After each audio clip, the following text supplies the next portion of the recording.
एकता जिंदाबाद जिंदाबाद जिंदाबाद। हिंदू का खून न खोले, खून नहीं वो पानी है, मस्जिद तुमको गिरानी होगी गिरानी होगी गिरानी होगी। हिंदू एकता जिंदाबाद जिंदाबाद जिंदाबाद।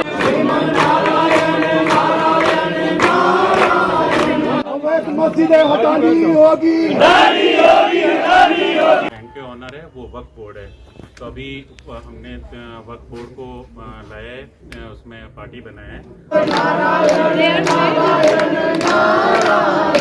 राजधानी शिमला के संजौली उपनगर में सैकड़ों लोगों ने मस्जिद का घेराव किया और यहां पर अवैध निर्माण को तोड़ने की मांग की। स्थानीय लोग पहले एकजुट होकर संजौली बाजार में विरोध प्रदर्शन करते नजर आए, तो इसके बाद तमाम लोग मस्जिद के बाहर एकत्र हो गए। काफी देर तक मस्जिद के बाहर प्रदर्शन चलता रहा। हुआ यूं कि शुक्रवार शाम मल्याणा में हिंदू और मुसलमान समुदाय के कुछ लोगों के बीच मारपीट हो गई। आरोप है कि मुस्लिम समुदाय के एक व्यक्ति ने स्थानीय दुकानदार यशपाल की पिटाई कर दी और उसके सिर पर 14 टांके लगे। स्थानीय लोगों की मांग है कि आरोपी पर अटेम्प्ट टू मर्डर की धारा के तहत मामला दिया जाए।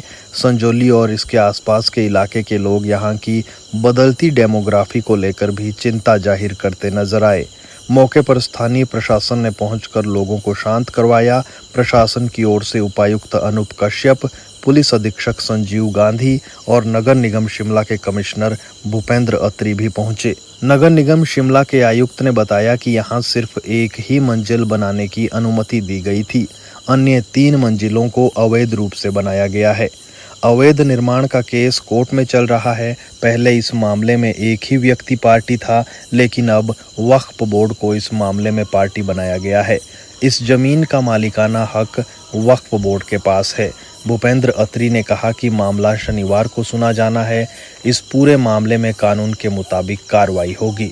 उन्होंने ये भी बताया कि जब से मामला कोर्ट में है तब से यहाँ पर कोई नया निर्माण नहीं हुआ है। वहीं एसपी संजीव कुमार गांधी ने भी प्रदर्शन कर रहे लोगों से बातचीत की। ये बिल्डिंग जो है रिकॉर्ड के हिसाब से इसकी जो 3 फ्लोर है, वो जो ऊपर वाली फ्लोर है वो अनऑथराइज्ड है और ये कोरोना के टाइम पे ये दौरान ये बनी और इसका हमारे कोर्ट में केस चला है और 3-4 साल इसलिए इसमें थोड़े ज़्यादा लगे क्योंकि इसमें पार्टी गलत थी बनी हुई। पहले कोई किसी इंडिविजुअल को बनाया था, तो इसमें जो ऑनर है, लैंड के ऑनर है, वो वक्फ बोर्ड है।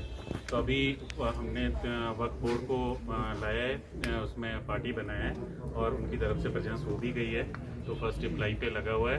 तो उससे बाद जो जब से ये इलीगल कंस्ट्रक्शन हुई है तब से उसका काम रोक दिया गया, जब से केस चला है।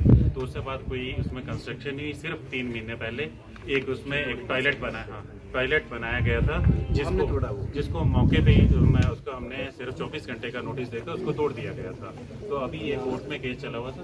नहीं सर, जब कोर्ट में पेंडेंसी में केस है तो ऐसी कंस्ट्रक्शन कैसे होगी? कंस्ट्रक्शन नहीं, एक्स्ट्रा कंस्ट्रक्शन जो 3 मंजिल पास है वो नहीं है इसके पास।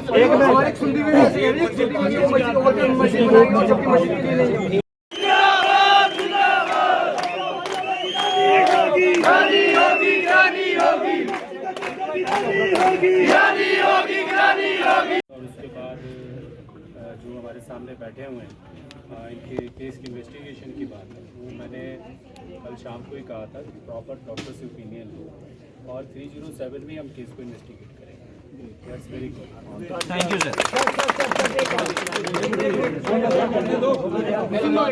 बात सुनिए, बैठ जाओ। आपकी जो आपकी बातचीत है और जो आप प्रकट करना चाहते हैं उस सारी चीज़ को हम अच्छे से समझें। We are understanding it proper. DC साहब भी यहीं पे हैं, म्युनिसिपल कमिश्नर भी यहीं पे हैं और पुलिस भी आपके साथ है। जहाँ तक और चीज़ों की बातें हैं कि जो आपकी फीलिंग्स हैं या जो आपको एप्रीहेंशंस हैं, जो आशंकाएँ हैं, वो सारी के सारी चीज़ें जो है हम उसको सॉर्ट आउट करेंगे, डेफिनेटली इसको सॉर्ट आउट करेंगे। और किसी भी चीज़ जो आम व्यक्ति से जुड़ी हुई है या जो कोई बात आपके साथ जुड़ी हुई है उसमें सारे प्रीमाइसेस को ध्यान में रखना पड़ता है। जैसे आपने बात की, आपको चोट लगी, आपने बात की, मैंने कल शाम को ही कह दी कि we will investigate under section 7। Rule है, प्रोसीजर, कायदा है और सही कार्रवाई करें। इसी तरह से बाकी भी जितने आपके विषय हैं, चाहे वो कानून व्यवस्था से है, चाहे आपके वहाँ पे मलयाना में पुलिस पिकेट ओपन करने को लेकर के है, जितने भी सारी चीज़ें हैं वो सारी हमने रिड्रेस कर दी हैं और बहुत जल्दी आपको उन सब चीज़ों का समाधान मिलेगा कि जो छोटी छोटी न्यूसेंसेस या कोई इस तरह से कोई ट्रबल मेकिंग करते हैं या जिससे कि लोगों को थोड़ा बहुत सेफ्टी को लेकर के कोई इशू राइज होता है, वी विल एड्रेस एवरीथिंग।